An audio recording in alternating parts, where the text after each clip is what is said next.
You're watching Soleful Discussions. All right, so hi, how are you doing today? All right. So how did our paths cross today? How did you and I just meet right now? I know it's completely random. Well, I mean, I was just getting into my car. Yeah. Yeah, we're at the beach. Absolutely. And I stopped you and I asked you about what? Feet.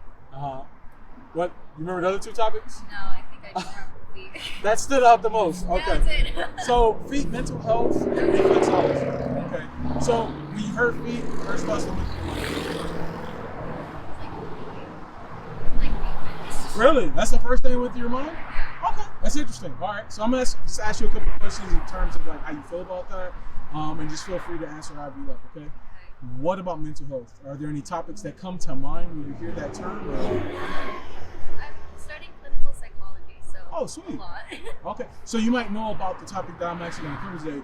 First, I'm going to ask you some questions about your thoughts about social media and the impacts it can have on depression and anxiety. Yeah. But then I'm going to go deep into like why I started with my channel, and so maybe you'll know about the term I'm going to talk about.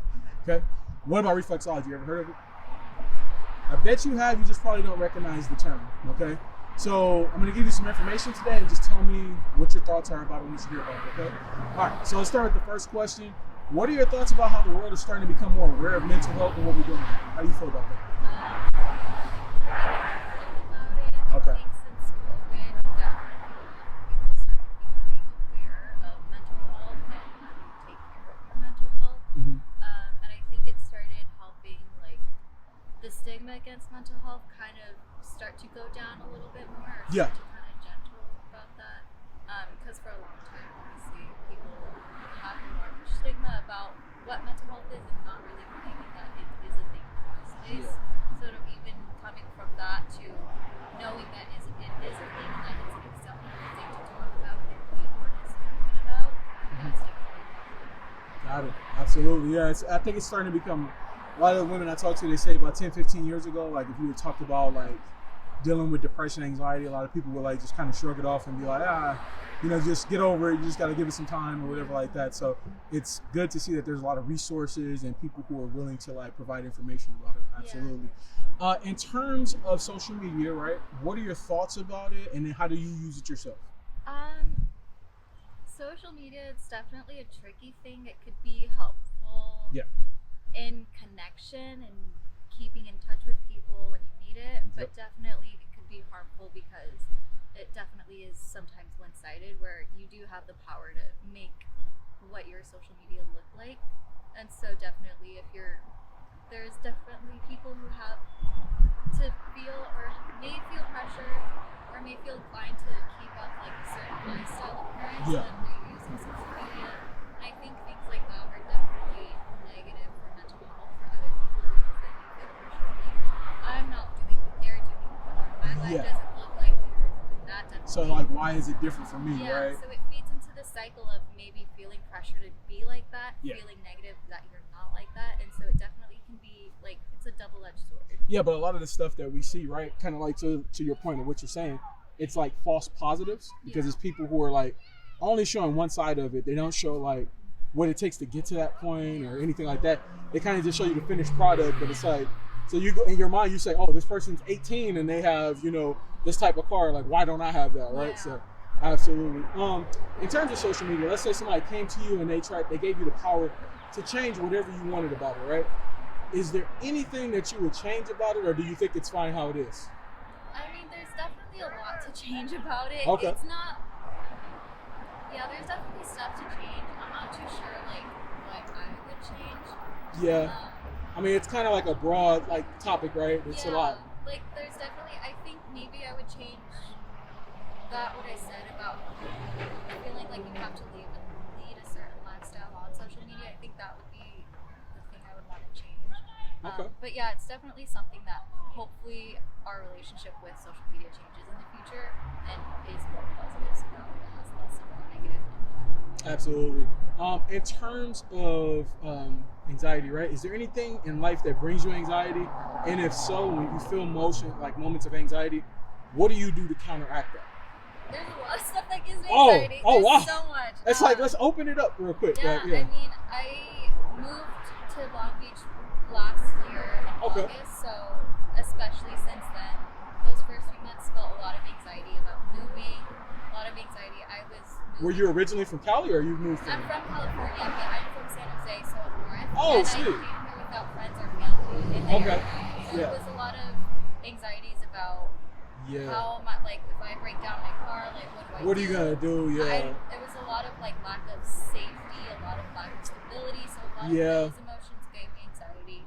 And honestly, like, dealing with anxiety a lot is difficult because it's just, I still ruminate in those feelings. Okay. And so that's definitely something, I go to therapy, so that's something that I had to... That you do to, like... Yeah, so help you that's out. definitely my self-care where I need to away from that. Oh, okay. That was great to hear.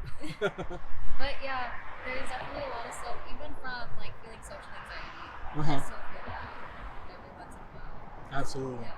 Absolutely. Okay, cool. Let's get into these questions now. I'll be intrigued to see like what your thoughts are about these. Okay, how do you feel about your feet? They're okay Yeah, feet. they're okay feet. Okay, so you don't? Do you have like a love and hate relationship with your feet? Like you? I mean, I guess so. Okay. Yeah. So what is the reason that you feel that way? Because you like I interview some women and they're like completely like, oh, I think I have great feet. I interview some women who like they hate their feet, and then you're like in between. Yeah. What's the thought process there? Well, I actually, specifically, it's because I have one toenail that has a mole underneath it. And so it's interesting. So it's always kind of been like a funky nail. And I think that's why it's a love-hate, because I have always just been so embarrassed about it. So like self-conscious? Yeah, self-conscious about it, because I'm like, oh, well, like that's obviously like imperfection on my skin. Wow, okay. So I think that's why it's kind of love-hate, but over the years I definitely kind of just learned to be like, it doesn't matter. Like your body's your body. I mean, yeah, and there's like bigger things to worry about in the world like than that, right? So absolutely. So in terms of your feet, have you ever received compliments before? Anybody ever compliment you? No, not my feet. No. Okay. So let's say it's a rare occasion, you're wearing sandals, somebody did compliment you. Yeah. How would that make you feel? I would be thankful, but usually if it's like something that I feel self-conscious about, I don't like attention being drawn to it. So I see. I would be like, okay, like thank you so much for the And then you would be like trying to hide them or yeah, something? I'd be like, okay, stop looking at me now. Like, please stop. She's like, thank you, but now it's time to move on to something else. Yeah. Absolutely. Okay, interesting. In terms of compliments you do receive, right? And they don't have to be physical compliments. What are compliments that, like, if you get it, you're like, man, I love that compliment and it makes you feel your best? I think stuff like compliments about my abilities. I think those compliments always make me feel stand a little bit higher. Yeah, stand higher. Absolutely. Especially because like I feel like physical beauty is definitely subjective. So I'm just like those. I'm just like, it doesn't really matter. But when it's like, I guess compliments or like comments about my abilities, like in school, work, so it's just like I do feel better. Yeah, and I think like you said, right, beauty's in the eye of the beholder. So like everybody finds something like to be more attractive or less attractive depending on who you are. So definitely like I can get what you're saying about that. In terms of dating, right? What is something that you would consider to be a potential deal breaker and somebody that you're dating or potentially gonna date? Ooh, I have a cat, so if they're not a cat. Oh, yeah, stop. 100%. You're not a cat person? Yeah, I feel like definitely if you're not like open, like okay, like cats are cool. If you're kind of just like, I like it. Like, okay. I'm not a cat person. So like if they were a dog person but they like cats too, that would be fine? Oh yeah. Okay, so you're just saying if they're like completely like anti-cat, you would be like, yeah, because I have a cat, so I'm just like, ooh, you're stuck. If you're with me, you're stuck with that. Too. This is what comes along with it. Absolutely, I get it. Baby, so I'm like, that's definitely the deal breaker. Nice. Okay. In terms of pedicures, how often do you get pedicures? Not often. Not often. Okay. Is it a cost thing? Is it more because like you don't really find it to be as important, or what is it? I think it's a mix of stuff. So I get my nails done, but I think it's like time wise where I'm like and especially because pedicures, like I think some people do like massages and stuff. Like it's a full treatment, so I'm like I don't want to spend the money on the full treatment, and also I don't have time for full treatment. I see. Because I'm usually like on the go. Oh wow. Okay, so you're constantly being busy. Okay, that's interesting. All right, so in terms of pedicures, have you ever heard of a medical pedicure before? So a medical pedicure is when you go see a podiatrist, a specialist of the foot.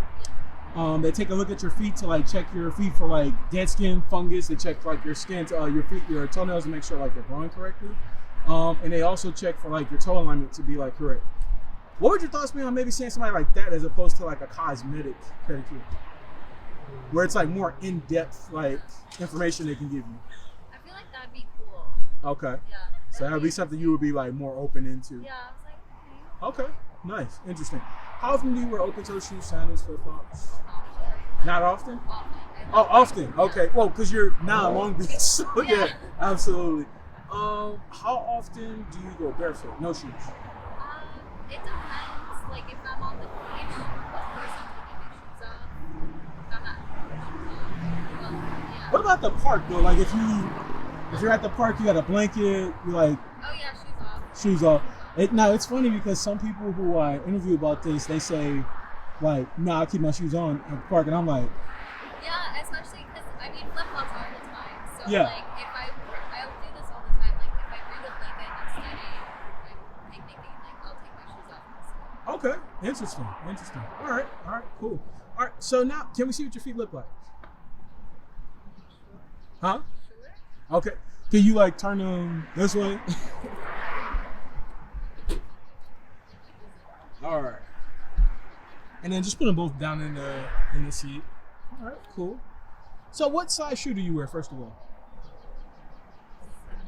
7.5? Does it vary depending on the type of shoe you're wearing? Like, does it go up or down? Not usually. I think it went down recently because I lost weight. Oh, okay, interesting. Yeah. So it went down because you lost weight. That's interesting. I don't really usually find that. I usually find that like some people, depending on the type of size they wear, might go down depending on the type of shoe they wear. So that's interesting that it went down because of that. Okay. Yeah. In terms of colors, so I can see you have blue on here now. Did you do this yourself? Yeah. Okay. You look a little skilled because that looks pretty good. Not too bad. Okay. All right. Can you take the sandals off so we can see your bottoms? All right. And then both of them, just so we can see. Okay. All right. Cool. All right. So how you feeling? Like we been asking questions. We're taking a look at your feet now. How do you feel about that? Definitely weird that you're looking at my feet. Is it out of your comfort zone? Yeah. Okay. Cool. So let me throw in the mental health real quick about like why I got started with my channel, like kind of like why I'm doing this, and then you can like give me your thoughts, okay? So during quarantine, I was actually watching another guy's channel, and he was talking about exposure therapy. Are you familiar? Yeah. Okay. So exposure therapy is for people who tend to feel uncomfortable, like with like making decisions, right? Yeah. You're presented with a situation, and then you're just like, this could happen, that could happen, you know, and you usually think yourself out of the situation, right? So I was like, in the past, that's been me, like 100%. Like I'm presented with a situation, I overthink everything. I'm just like, okay, I want to get better at that. So when I heard about it, I was like, all right, let me go out, let me start doing these interviews, right? I know that it's like a weird topic for some people about feet, so I want to attach those two together, see if the person I'm interviewing can be comfortable, like with answering the questions, and still be comfortable in the moment. Like, stay in the moment. Don't like think about anything bad happening or anything like that. Can you be comfortable, right? So when I go out and do this, I usually get reactions on all sides. I get some women who are completely open, like they don't really think about it. Some women who are like in between, where they don't know, like, how am I supposed to feel about this? Like, and then I have some women who are like, nah, I'm not open to that. Yeah. But the whole point of my channel is to try to like normalize the conversation, because a lot of people like have like weird connotations and weird like acknowledgments to it. So to make people who like, somebody may be interested in feet, and they want to express it to others, they may feel a hesitation and not want to do it because they feel like they're going to be teased or people are going to look down on them. So the whole point of my channel is to try to like make that more of a normal conversation. What are your thoughts about that? Kind of like what I'm doing and how it's going? That's pretty cool. Nice. I think it's funny. It's fun watching interview videos like TikToks and like YouTube channels where they do it. Uh-huh. Absolutely. So yeah, that's where I got the idea, and I was like, because I got furloughed for my job in 2020, and so I was like at home for like most of 2021, and then during May I was just like, you know what, let me go out and just see like what I can do in terms of like doing something to like kind of be creative at the same time, just having conversations with people, some of the same people who have been locked up and like not having the chance to talk to others, and see what type of like interactions I get. So it's been pretty interesting. I've been doing it for a year. I've got 12,000 subscribers. I think I've put out 161 interviews, and some of them are follow-ups with women who have done it before, and they come back and they tell me like what they thought about it, or it's like, so it's like, it's a really good experience. So I'll give you the information to my channel and everything after we're done. Okay, so let's get into reflexology. Okay, so reflexology is about the different pressure points we actually have in our hands and our feet, right? Those pressure points actually connect to different parts of your body. So for example, through a massage, through acupuncture, through acupressure, you can actually alleviate stress and tension to like various parts of your body, right? So if you're somebody who deals with migraines, it's actually a portion of your foot and your hands you can massage that will alleviate the tension you feel in those moments. There's also a piercing you can get in your ear that does the exact same thing. What are your thoughts about that, kind of like reflexology and what it can do from a more holistic standpoint? I probably tell my mom because she has migraines all the time. That would be very beneficial to her. Yeah, absolutely. Like it's definitely something like the piercing I think will really help her more long term. Yeah. But if she needs something in those moments where she feels it extremely, a simple massage right at the base of the big toe, applying pressure there, and just like massaging will definitely alleviate the tension she's feeling on both feet. Okay. Absolutely. Okay. Cool. So now in terms of that, when we get into reflexology, we talk about sensitivity. How ticklish do you tend to be? Ticklish. Very ticklish? I don't know, very ticklish, but ticklish. Okay, so when you get pedicures, ticklish? I haven't gotten a pedicure in probably years, so Wow. I'm not too sure, but yeah, I think I remember being ticklish. Really? Yeah. Really? Okay. Now, do you mind if we test it to like check that out to see how ticklish you are? Because I do have a trick for that. That could be helpful during those moments. I think that one I'll say no. You'll say no to I'll no. say no to Okay. that one. That's okay. I understand. Like I just met you and I know it's kind of weird too doing through the whole car situation. Definitely understand. All right. Can I get you to do a couple exercises with your feet just to like test the flexibility and dexterity in your feet? Is that okay? All right, cool. All right, if you can you extend them more out? Actually, like just put them up straight like this. Yeah, both of them at the same time. All right, so what I want you to do first, bend your toes, make a fist. Tell me if you feel pain or discomfort while you're doing it. Any pain, any discomfort, cramping, nothing? Okay, relax. Spread your toes, tell me if you feel pain or discomfort. Oh, pretty good spread. So you're really flexible here, okay? No pain or discomfort? Relax. Okay, last thing, wiggle your toes for about 10 seconds. Tell me if you feel pain, discomfort, cramping, anything like that. Is that easy to do, hard to do? Hard. A little hard to do. Do you feel any cramping or anything like that? No. Okay, all right, cool. Thank you so much. So let me give you a trick for like making your feet a little bit more flexible and like maybe helping you out with some of those movements. Take a golf ball or tennis ball, right? In the mornings, roll your foot across it, right? It will alleviate, like, it will like loosen up a lot of those muscles, those tendons that you have, like that you don't normally use. So that's definitely a trick. And just practice some of those movements every now and then. Cool? Let's wrap up the interview. All right. In terms of my approach, I know it's completely random. Like, caught you in the car, like right as you was leaving. Right. But was it good? Was it bad? Did you think there's something I could work on, or what were your thoughts? It was a pretty chill interview. You have a very welcoming attitude, which is cool. Thank you. Nice. In terms of the interview, right, from start to finish, did you see how everything was going along the line? Did it make sense? Did you learn anything new? It made sense. I did learn that they can be good. Absolutely. Sweet. All right. So the last thing I'll ask, right, from a mental health standpoint, a life lesson that maybe you learned, wise words that maybe somebody share it with you, that you can share with my channel that could be helpful. It could be anything. Don't overthink it. It could be something as simple as be a cat lover. I think for people, it's just, I think this year, since I'm in school, a lot what we focus on is like, we do have like language for our bodies and everything like that, but you have to think of your mind as another part of your body that needs attention. It's another muscle. And needs care. So Absolutely. It's important to do anything you can to make sure you're mentally okay. Because, mental health is a thing, so it's important to take care of that. Just listen to your body. Nice. I love that. Thank you so much. I definitely appreciate you stopping to do this interview with us, all right? And we hope that you have a great one, okay? All right.